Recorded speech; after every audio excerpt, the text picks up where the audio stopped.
Of tube travel. Could it be damaging your health? Absolutely horrendous.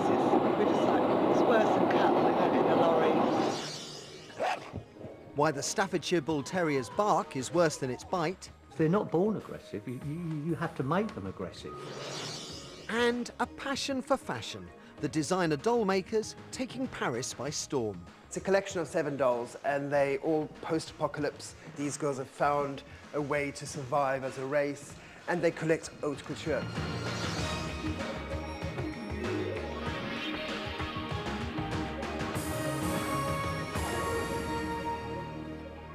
When it comes to the tube, we've all got a story to tell, whether it be delayed trains, getting packed in like about your tube journey. Write to us at yourlondon@bbc.co.uk, and we'll put a selection up on our website. I'll give you that address again at the end of the show. Now, still to come this evening. The designer dolls costing collectors a pretty packet. These are one of a kinds. These are just pure art. We Brits are supposed to be a nation of animal lovers, but you really... Now, whether it was Cabbage Patch, Tiny Tears or Strawberry Shortcake, most girls will remember their first doll. Us blokes are no different. For me, it was Action Man, the original, before he had grippy hands and eagle eyes. But for Hoxton designers Charles Fegan and Desmond Lingard, it was Barbie all the way. From an early age, the pair developed a passion for dolls that would become their career. Today, their handmade creations are treated with the reverence normally reserved for catwalk fashion, and collectors are happy to pay thousands of pounds to own one. Antiques dealer David Harper got a sneak preview of their latest collection. They're handmade. No two ever quite look the same, and they have a figure most women would die for. Welcome to the home of the Sybarite, the most exclusive designer doll in the world. It's the creation of South African designers Desmond Lingard and Charles Fegan. They moved to London in 1998 and now work from a studio in Hoxton. But their passion for dolls began an awful lot earlier. We always played with dolls as childhood, which didn't go down very well with our parents and that. But My granddad didn't mind.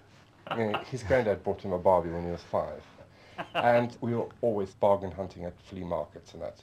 And as we walked away from a shop, I said to Charles, "Did you see the doll in the shop?" So he said no, and he went back, and it was a vintage Barbie doll. And that is where it all started, from collecting that one doll. Fast forward a couple of decades and the pair established Superfrock, a doll-making company for the discerning collector. But it's all a million miles away from your average Barbie. And, as I found out, each doll has its own particular tale to tell. So the storyline we did, we introduced 3 dolls called the Chelsea Girls. They came in 3 outfits for day wear, and that's their kind of city life. And then when they're in the country, they shuttle up and down in big, like, gas-guzzling 4x4s and everything. And then this is her evening outfit, this is her lunch outfit, this is her breakfast outfit. Okay. As you see, when she went for breakfast, she wore red and white polka dot shoes because she thought she'd have magic mushrooms for breakfast. So they have these little bullets, and the bullets are actually lipsticks. Oh my goodness me. So these girls are saying, ban the hunt, sure, Yeah. but leave my lifestyle alone. Each doll is part of a limited edition. Sometimes 300 will be made, sometimes, incredibly, just 1. And a painstaking amount of time and detail goes into their design. Some gowns alone can take up to 100 hours to create. So this then, Charles, is the makeup department. I would call it the personality department. Personality department? Well, this is where they get their personality. Do they? How do they do that? Well, they say it's all in their eyes, so the eyes are the window to the soul. I don't paint to make it look like everybody else's dolls. I paint how it tells me. Okay, so you could look at any doll that you've made, any doll's face that you've painted, and you get a sense of how that doll's feeling and its personality. What it's telling me. You know, everybody's got voices in their head. Mine are just glamorous. While Charles puts the finishing touches to the dolls' faces, Desmond is hard at work stringing the bodies. The clock is ticking as the pair have just 2 days before their new collection is revealed in Paris. Their personalities do come out because each face is different and each doll will behave differently once she's got a body and once she starts posing in it. Now what I'd really like to do is show you what's hidden behind here. Sadly, I can't. This is the culmination of months of hard work. This is Charles and Desmond's new collection, but it's completely top secret, and we're going to have to travel to Paris to see it unveiled.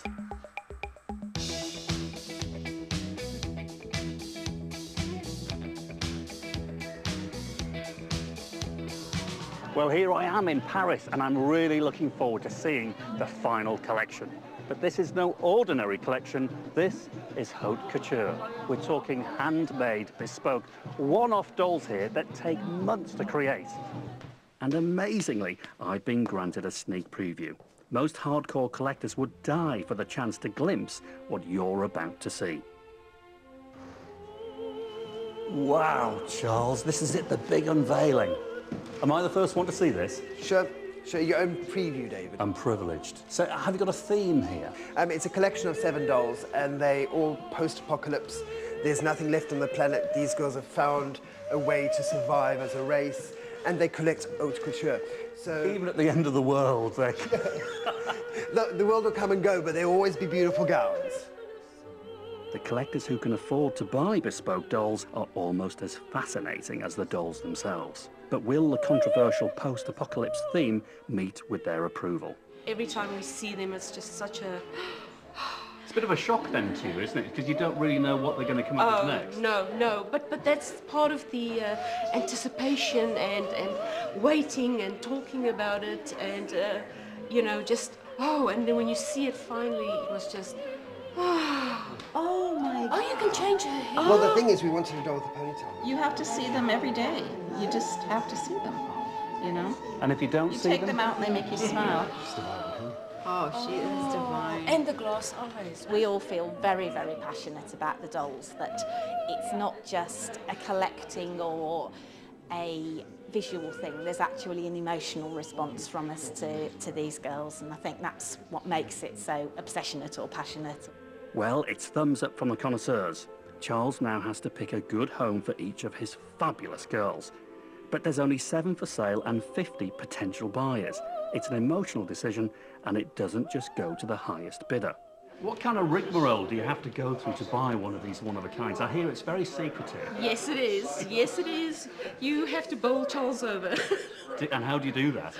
You talk to him, and he decides, you know, who you would like to sell the doll to, and you have a contract, you buy the doll, and you're not allowed to discuss the pricing. Oh, you just ruined my next question. I'm desperate to get to grips with how much these things are. We're not allowed to tell. Go on, tell me how much I have to pay for her. I wouldn't know. Do you ask? Well, Don't say. What kind of money are we talking about here? I don't think we're supposed to say. You know, this is a secret society I'm looking into here. To some degree. I decided to try one last time. That evening, the pair were having a cocktail party. Maybe, after a few drinks, the doll collectors would reveal a little more about their secret world, especially how much the handmade dolls actually cost. It's not easy to say what can appeal, but because they are not dolls. They're not dolls? No, they are women. Really? You really see them as living beings? Yes. Oh, she's absolutely fantastic. I love the skin tone. Beautiful. I'm very excited to get her. They always told me that they love me. And they actually say that to you? Yeah. That's fantastic. And go ahead. Go on, say it. She's beautiful. Leave you speechless. So what do you do for a living? I am a psychiatrist. Oh, psychiatrist, Yes, right? yes. Yeah. The show is over. How did it go? Good, very well. We had loads of fun. The parties, everybody's happy, and we can relax and enjoy the weekend. So what about for sales? Any good sales? Well, true to their art, the guys still refuse to talk about anything as vulgar as the price tag. But it's rumoured that Charles and Desmond's handmade, one-of-a-kind dolls sell for up to £20,000. Well, that's nearly all for this